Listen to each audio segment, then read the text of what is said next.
The ship fell from the sky like a burning star. Inside, Tayri gripped her seat as alarms screamed. Red lights flashed across her blue skin. She was not supposed to be near this planet. Earth was marked in red on all star maps. A death world. Forbidden. Emergency landing protocols engaged, said the ship's computer in a calm voice. Warning. Hostile environment detected. Tayri's 3 hearts beat wildly. Her people, the Elysians, were not built for places like Earth. They came from a gentle world with low gravity, no storms, and no dangerous animals. Their bodies were tall and thin with delicate bones. Their skin was sensitive to temperature changes. Earth would be like landing on a nightmare. "Give me options," Tayri said, her voice steady despite her fear. 6 years as a xenobiologist had trained her to stay calm.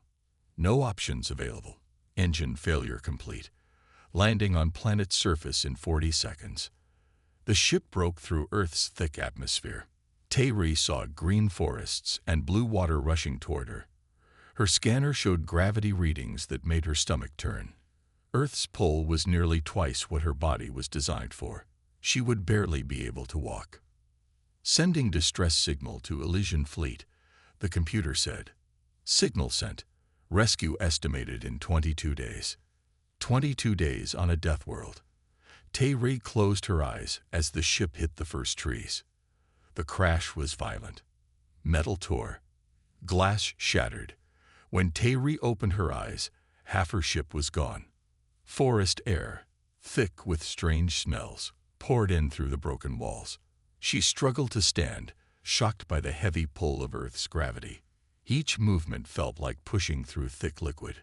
"Computer, status report," she called. Silence. The ship's eye was dead. Tayri forced herself to the supply locker. Every step hurt. She grabbed her emergency pack and pulled out the atmospheric tester. The small device analyzed Earth's air. Oxygen levels high. Nitrogen levels high. Multiple unknown biological particles detected. Caution advised. At least she could breathe without her mask. Tayri looked at the alien forest around her. Trees taller than any building on her world.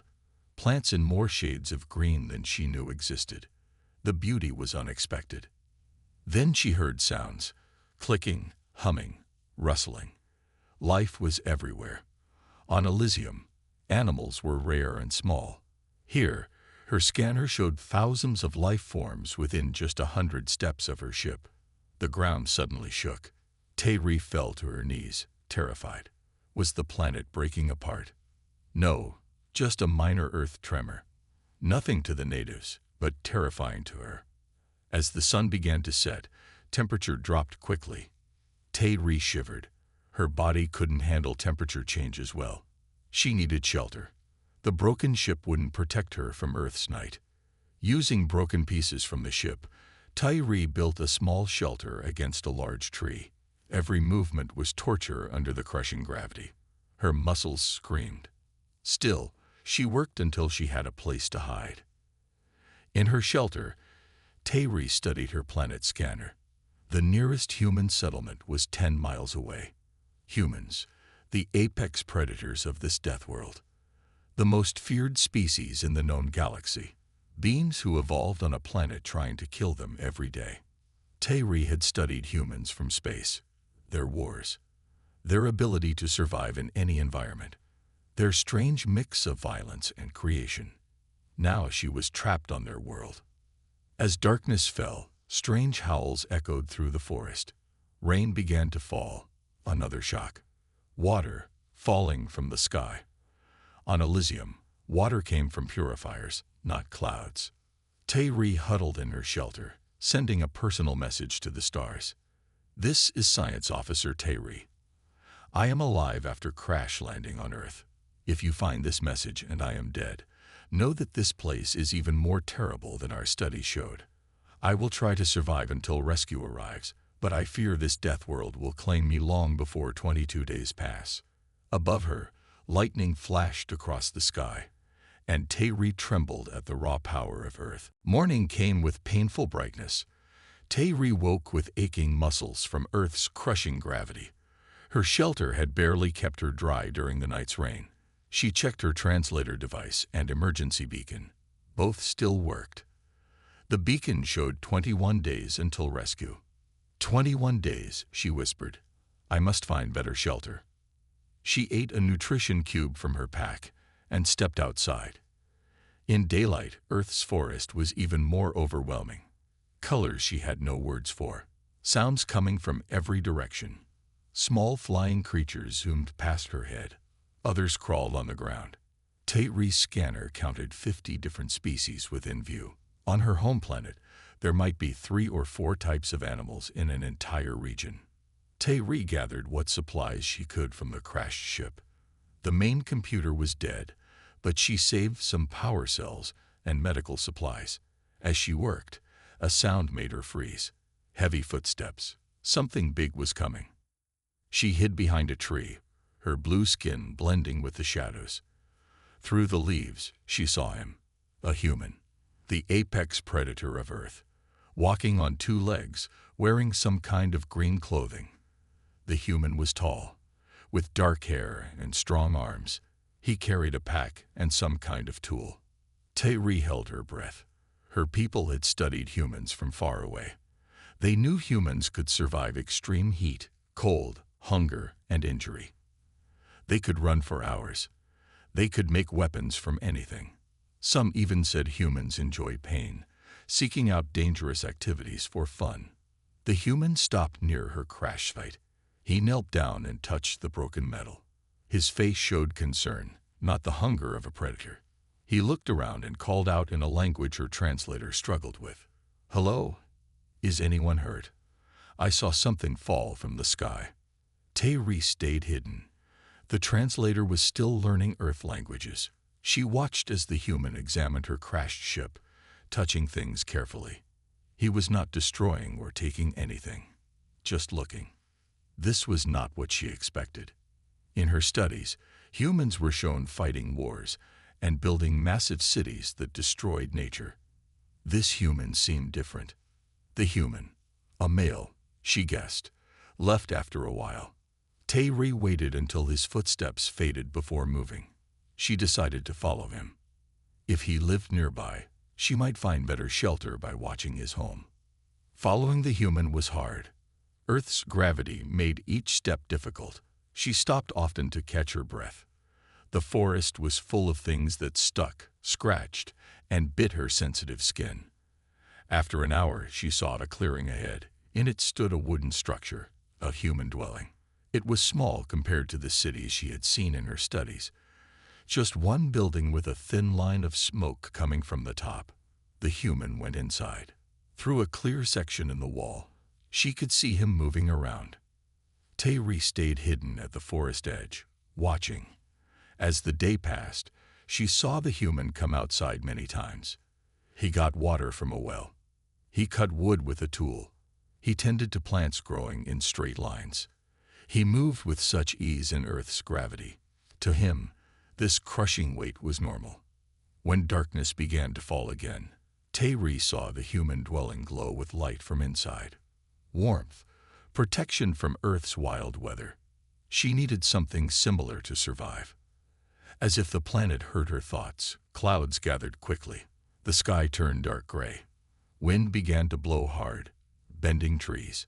Taeree felt the first drops of rain, heavier than the night before. Storm coming. Her weather sensor beeped. Warning, electrical activity detected. Taeree's temporary shelter wouldn't survive this storm. She looked at the human dwelling with its steady light. The apex predator inside might kill her, but Earth's storm would definitely kill her. As lightning cracked the sky and rain poured down, Taeree made her choice. Shaking with fear and cold, she stepped from the forest and approached the human's door. Taeree stood at the human's door, rain soaking her blue skin.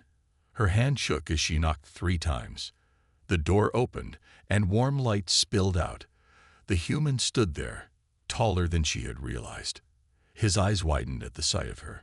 "Help," Taeree said, her translator converting her words to the human's language. "Storm. Dangerous." For a long moment, the human just stared. Taeree prepared to run, though her legs could barely hold her up in Earth's crushing gravity. Then the human stepped back. "Come in," he said. "You're soaked." Tae-rai entered cautiously. The inside of the human dwelling was simple but felt like paradise after the wild forest. Wooden walls kept out the wind. A fire burned in a stone circle, giving off heat. The air smelled of cooking food and dry plants. Most importantly, it was dry. "I'm Sung-ho," the human said slowly, pointing to himself. "Forest ranger. I protect these woods." "Tae-ri," she replied, pointing to herself. "Science researcher. Ship crashed." Sung-ho offered her a chair. Sitting down, Tae-ri almost cried with relief. Her legs and back had been in constant pain since landing on Earth. Even simple standing in this gravity was torture. "You're in pain," Sung-ho noticed. "Are you hurt?" "Gravity," Tae-ri explained. "My world has less. Earth is heavy." Understanding showed on Sung-ho's face. He moved around the cabin, talking as he worked. "I've never met anyone from another planet before," he said, "but I always believed we weren't alone." He brought her a cup of hot liquid. "Tea. It will warm you." Tae-ri's scanner showed the drink was safe. She sipped it carefully. The taste was strong but good. Heat spread through her body. "Thank you," she said. Her translator was working better now, learning Sung-ho's language patterns. "Your ship." "I saw it," Sung-ho said. "Can it be fixed?" Tae-ri shook her head. "No. Rescue coming. 21 days. She looked around the cabin. "How do you live here?" "This planet is." She searched for a word. "Dangerous." Sung-ho laughed. "Dangerous? This forest. This is one of the safest, mildest places on Earth." Tae-ri's 3 hearts seemed to stop. "Mild, safe, but the gravity crushes me. The temperature changes quickly. Water falls from the sky. Things bite and sting." Sung-ho looked surprised. "Those are just normal parts of Earth. Where are you from?" "Elysium," Tae-ri said. "We control everything. No wild weather. Low gravity. No dangerous animals. No disease." "Sounds boring," Sung-ho said with a smile. Tae-ri had never thought of her world as boring. Perfect, yes. Safe, yes. But boring? That was a new idea. As the night passed, Sung-ho showed Tae-ri maps of Earth. Mountains higher than any building on Elysium. Deserts hotter than any machine. Oceans deeper than her people had ever explored. And humans lived in all these places. Not just survived. They built homes, created art, raised families. "How?" Tae-ri asked, truly confused. "How do humans live in such places?" "We adapt," Sung-ho said simply. "It's what humans do best. We change to fit our environment, or we change the environment to fit us." A crash of thunder shook the cabin. Tae-ri jumped in fear. Sung-ho didn't even blink. "Just thunder," he said. "You'll get used to it." Tae-ri doubted that. How could anyone get used to a planet that seemed alive with danger? But Sung-ho moved through his world with confidence she couldn't imagine. That night, Sung-ho made a bed for her near the fire. As Tae-ri lay down, her body still aching from Earth's gravity, she watched the human prepare for sleep. He showed no fear of the storm outside, no worry about predators or dangers. On his wall hung pictures of Sung-ho standing on mountain tops, swimming in huge bodies of water, and smiling in snowy landscapes, places that would kill Tae-ri in minutes. Humans, she whispered to herself as sleep came. The most terrifying species in the galaxy, because nothing terrifies them. 3 days passed. Tae-ri stayed in Sung-ho's cabin, slowly getting used to Earth's gravity. She still hurt all over, but she could walk a little better now. Sung-ho taught her about Earth's forest. He showed her safe plants to touch and dangerous ones to avoid. He explained the animals that lived nearby. "This is a protected forest," Sung-ho told her. "I make sure no one hunts animals here or cuts down too many trees." Tae-ri found this strange. You protect nature from other humans. Why? Because if we don't, we'll destroy it all, Sung-ho said. Humans can be greedy sometimes. This fit with what Tae-ri knew about humans. Her people watched humans from space for years. They saw them fight wars and build cities where forests once stood. But Sung-ho was different. He lived simply and protected this small piece of earth. On the fourth morning, Tae-ri woke to strange sounds outside. Engines, voices. Sung-ho was already at the window, looking out with a dark expression. Poachers, he said in a low voice. Bad people who kill animals for money. Tae-ri joined him at the window. 4 humans stood near large vehicles. They carried long metal objects that Tae-ri recognized from her studies. Weapons, guns, things that could kill from far away. Stay here, Sung-ho said. He grabbed a jacket and his own smaller gun. Don't let them see you. Tae-ri watched through the window as Sung-ho approached the men. Their voices grew loud. Angry, Sung-ho pointed to badges on his jacket. The men laughed. They don't care that he's a forest ranger, Tae-ri realized. They don't respect his authority. The argument got worse. One man pushed Sung-ho. Another raised his gun. Something changed in Sung-ho then. His body language shifted. Even from a distance, Tae-ri could see it. The gentle forest protector was gone. In his place stood something else. Something dangerous. Sung-ho moved faster than Tae-ri thought possible. He knocked the gun away and took down the first man with one quick move. The second man swung at him, but Sung-ho dodged and struck back with terrible force. The third and fourth men rushed him together. Tae-ri had never seen combat like this. On her world, physical violence was almost unknown, but Sung-ho fought like he was born for it. Each movement precise, efficient, brutal. Within minutes, all 4 men were on the ground. Sung-ho wasn't even breathing hard. He collected their weapons and spoke into a small device, calling for other rangers. Then he returned to the cabin. Are you okay? Tae-ri asked, her voice shaking. I'm fine, Sung-ho said, washing blood from his hands. They're not seriously hurt, just stopped. You fight. Very well, Tae-ri said carefully. I was in the military before becoming a ranger, Sung-ho explained. Special forces. I learned to fight there. Tae-ri nodded slowly. This explained a lot. Special forces. The elite human warriors. Her people feared them most of all. One of the men outside looked toward the cabin window. His eyes met Tae-ri's. His mouth opened in shock. Sung-ho, she said urgently. That man saw me. Sung-ho cursed. This is bad. If they tell others about you. Before he could finish, they heard the sound of a vehicle starting. One of the men had gotten up and was driving away fast. He'll tell others, Sung-ho said grimly. People who would want to capture you. Study you. Maybe worse. What do we do? Tae-ri asked, fear making her voice shake. Sung-ho began gathering supplies, moving with quick efficiency. We leave. Now. We go deeper into the forest where they can't follow with vehicles. But I can barely walk in this gravity, Tae-ri protested. Sung-ho looked at her with serious eyes. Then I'll carry you when you can't walk. But we need to go. These men aren't the real danger. It's who they'll tell that we need to worry about. As they packed supplies, Tae-ri realized the terrible truth. On Earth, she wasn't just facing natural dangers.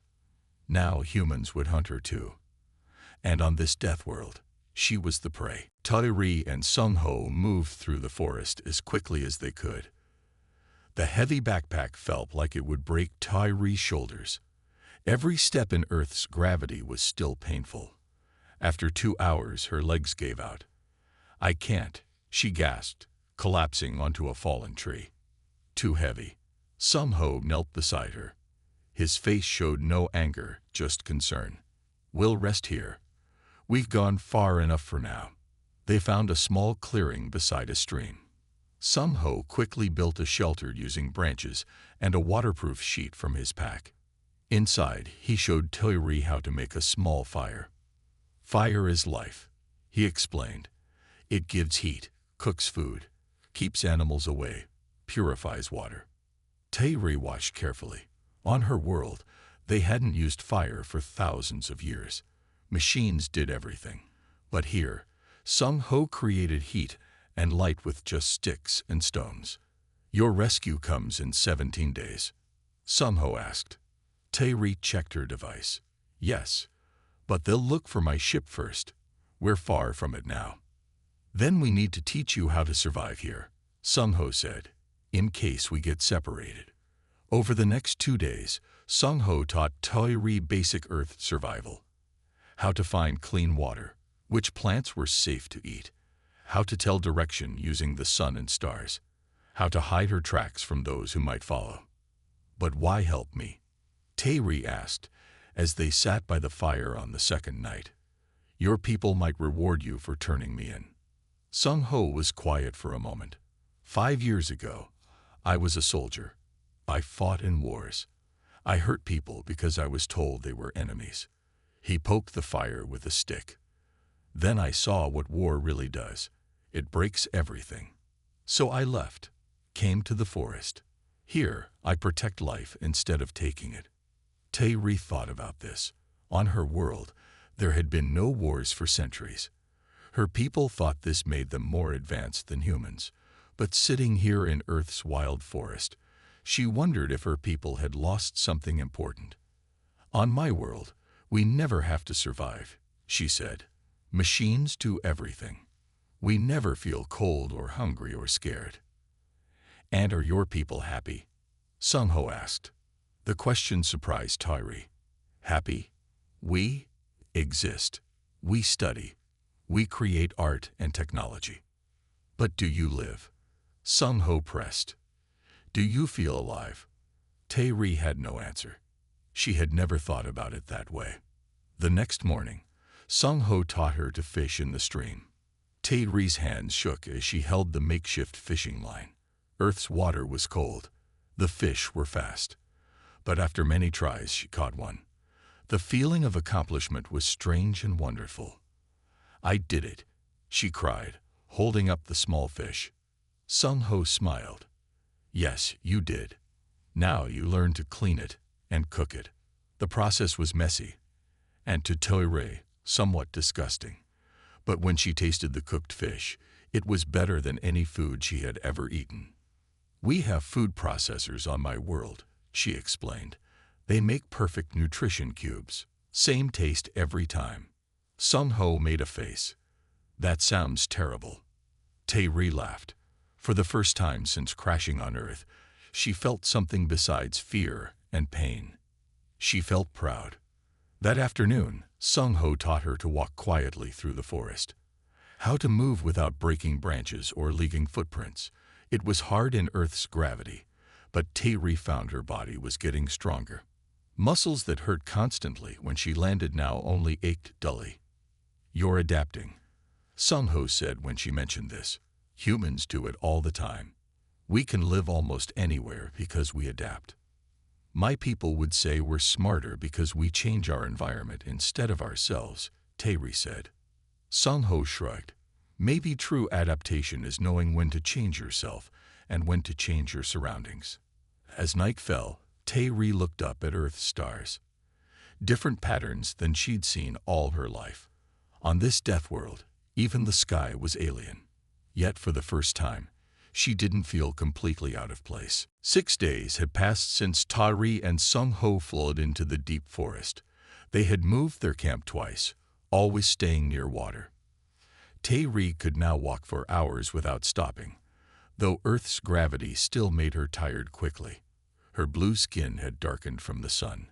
Her muscles felt stronger. That morning, dark clouds gathered overhead. Tae-ri looked up nervously. Another storm, she asked. Sung Ho nodded, sniffing the air. A big one. We need better shelter. They spent the morning building a stronger camp under a rocky overhang. Sung Ho showed Tae-ri how to weave branches to block wind, how to dig small trenches to keep water away, how to store dry wood for their fire. As they worked, Sung Ho cut his arm on a sharp stone. Blood ran down his skin. "You're hurt," Tae-ri said, alarmed. Sung Ho shrugged. "Just a cut. I'll clean it." But by evening, the cut looked angry and red. Sung Ho's skin felt hot when Tae-ri touched it. He ate little and went to sleep early. During the night, the storm hit with terrible force. Rain pounded their shelter. Wind howled through the trees. Lightning turned night to day for brief seconds. Tae-ri sat awake, watching over Sung Ho. His sleep was restless. He mumbled words she didn't understand. By morning, Sung Ho was very sick. His forehead burned with fever. The cut on his arm had swollen, with red lines spreading up toward his shoulder. "Infection," Tae-ri whispered. She had learned about Earth's tiny bacteria and viruses, invisible killers that her people had eliminated centuries ago. On her world, no one got sick anymore. She searched Sung Ho's medical kit, but found only basic supplies. Nothing strong enough for this infection. "Sung Ho, wake up," she said, shaking him gently. "You need medicine." His eyes opened, glassy with fever. "In my pack. There's a map." He tried to sit up but fell back, too weak. Tae-ri found the map. Sung Ho pointed to a spot marked with an X. "Ranger Station, 10 miles north. Medicine there." Tae-ri felt cold fear. 10 miles in Earth's gravity. Through the wild forest. Alone. Impossible. But Sung Ho had carried her when she couldn't walk. He had protected her from poachers. He had taught her to survive. If she did nothing, he would die. "I'll go," she said, trying to sound confident. Sung Ho gripped her hand. "Be careful. Poachers might still be searching." Tae-ri packed what she needed. Water, some food, the map, Sung Ho's compass. She marked the trail as he had taught her, so she could find her way back. The journey was the hardest thing Tae-ri had ever done. Earth's gravity pulled at every step. The storm had left the ground muddy and slippery. Twice she fell in streams and had to drag herself out of the cold water. By midday, she wanted to give up. Her legs shook. Her lungs burned. But then she remembered Sung Ho saying, "Humans adapt. We can live almost anywhere because we adapt." "I may not be human," Tae-ri said to herself, "but I can adapt too." She pushed on. When a fallen tree blocked her path, she climbed over it. When thorns scratched her skin, she ignored the pain. When a small earth animal with sharp teeth hissed at her, she stood her ground until it ran away. The sun was setting when Tae-ri finally found the ranger station. It was a small building, locked tight. She broke a window as Sung Ho had taught her, in case of emergency. Inside, she found a medical cabinet. She took antibiotics, bandages, fever medicine, everything that might help. The journey back was even harder. Darkness made the forest dangerous. Tae-ri used Sung Ho's flashlight, moving as quickly as she dared. Every sound made her jump. Every shadow seemed to hide danger. It was deep night when she stumbled back to their camp. Sung Ho lay where she had left him, his breathing shallow. "I made it," she said, falling to her knees beside him. "I found medicine." As she cleaned his wound and gave him the antibiotics, Tae-ri realized something had changed inside her. The gravity still crushed her. The forest still frightened her. But she had faced Earth's dangers and survived. For the first time, she felt like maybe, just maybe, she belonged on this death world. 3 days after Tae-ri's journey to find medicine, Sung Ho's fever broke. The infection in his arm began to heal. Tae-ri had stayed by his side, changing bandages and giving him medicine just as he had taught her. "You saved my life," Sung Ho said, sitting up for the first time. He looked at Tae-ri with new respect. 10 miles each way through the forest. Most humans would find that difficult. Tae-ri smiled. "I adapted." Her rescue beacon beeped. She checked the small screen and her 3 hearts raced. "They're coming," she said. "My people. They'll be here tomorrow." Sung-ho's face showed mixed feelings. That's good. You can go home. But Tae-ri wasn't sure how she felt anymore. Home meant comfort, safety, no crushing gravity, no dangerous weather or animals. Yet after 13 days on Earth, she had changed. She was stronger, braver, more alive. That night, as they sat by the fire, Tae-ri's communication device activated. A hologram appeared above it, a face like Tae-ri's but older, with darker blue skin. "Science Officer Tae-ri," the face said. "This is Commander Jae-won. We have locked onto your signal. Prepare for extraction at sunrise." "Commander," Tae-ri replied, "I am not alone. I have a human ally." The commander's face hardened. "A human? You've made contact with the Deathworlders." "He saved my life," Tae-ri said. "He cared for me when I couldn't survive Earth's conditions." Commander Jae-won frowned. "Was this human exposed to any of our technology?" "Yes," Tae-ri admitted. "He knows about our people now." "Then standard protocol applies," Jae-won said coldly. "We will bring the human for processing. All memories of our existence will be removed. It's for the safety of both our worlds." The hologram disappeared. Tae-ri sat in shocked silence. "They want to take your memories," she explained to Sung-ho. "They think humans are too dangerous to know about other species." Sung-ho considered this. Maybe they're right. Humans can be dangerous. But not all humans, Tae-ri argued. "You protected me. You taught me to survive. You showed kindness." In the morning, they heard the sound of engines in the sky. A ship much larger than Tae-ri's crashed vessel descended through the clouds. It hovered above the trees, causing a wild wind that bent branches and scattered leaves. A beam of light shot down, and 5 Elysians appeared. They were like Tae-ri, blue-skinned, tall, with large eyes. But they wore protective suits and carried weapons. They moved awkwardly in Earth's gravity, just as Tae-ri had when she first arrived. Commander Jae-won stepped forward. "Science Officer Tae-ri, your ordeal is over. We will take you home." She looked at Sung-ho with cold eyes. "The human will come too." 2 Elysian guards moved toward Sung-ho. Tae-ri stepped between them. "No," she said firmly. "Sung-ho stays here. This is his home." "The human has seen our technology," Jae-won said. "Council law is clear." "Council law is wrong," Tae-ri replied. "My people think we're superior because we control our environment instead of adapting to it. But look at us." She gestured at the guards struggling to stand in Earth's gravity. "We can barely function on this world. Humans thrive here."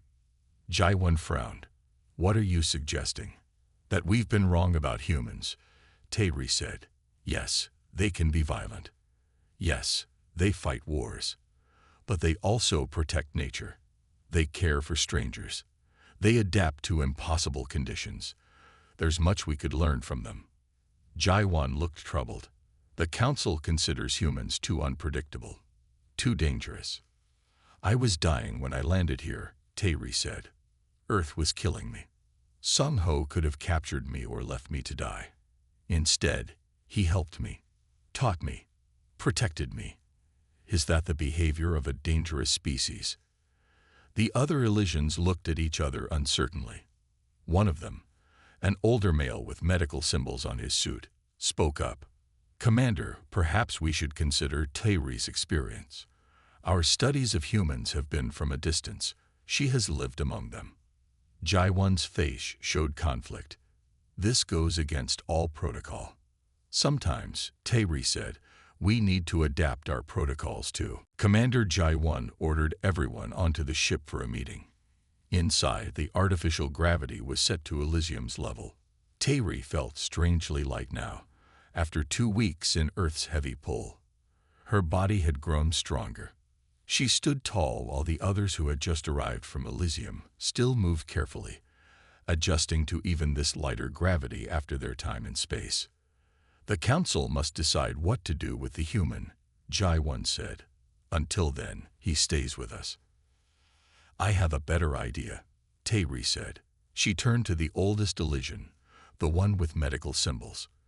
You are Da, the xenobiologist. Yes, you've studied humans from space for years. Day nodded. I have. Fascinating species.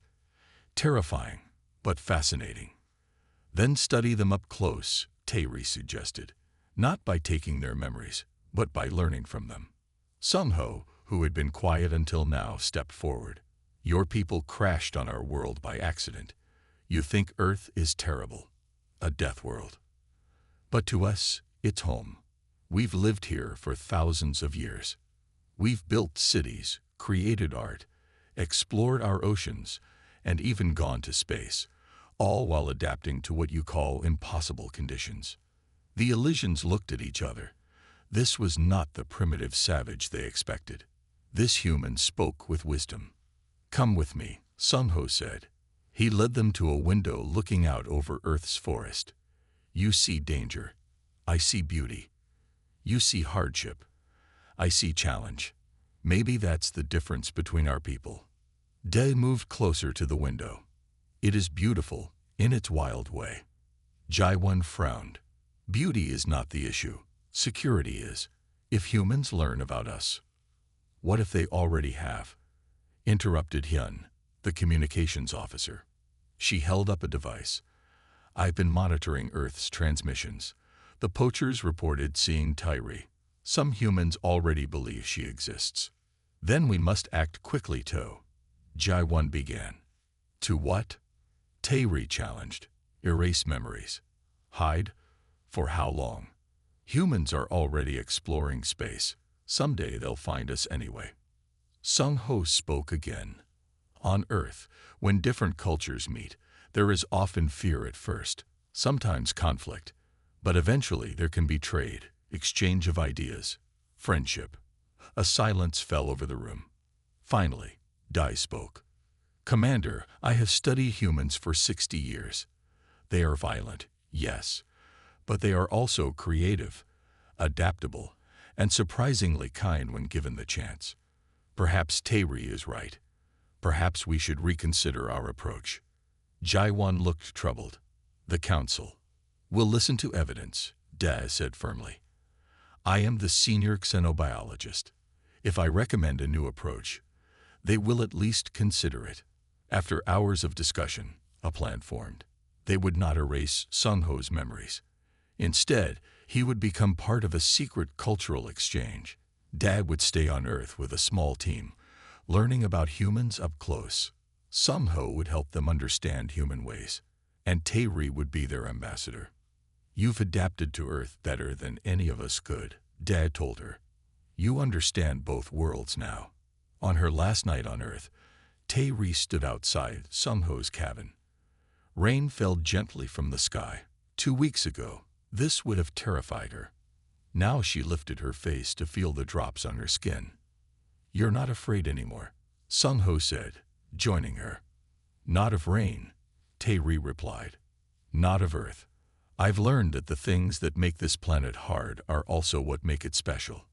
Will you come back? He asked. Tairi nodded. As ambassador, I'll travel between our worlds. I'll bring others to learn what I've learned. That Elysium's perfect comfort has made us weak in some ways. That Earth's challenges have made humans strong. Above them, stars shone through breaks in the clouds. Somewhere up there was Elysium, a world of perfect safety and terrible boredom. Here was Earth, a world of constant challenge and incredible life. The Council calls Earth a death world, Tairi said. But I think it's really a life world. Because nothing makes you feel more alive than facing your fears and finding strength you never knew you had. She took a deep breath of Earth's wild air, no longer an alien, but a bridge between worlds.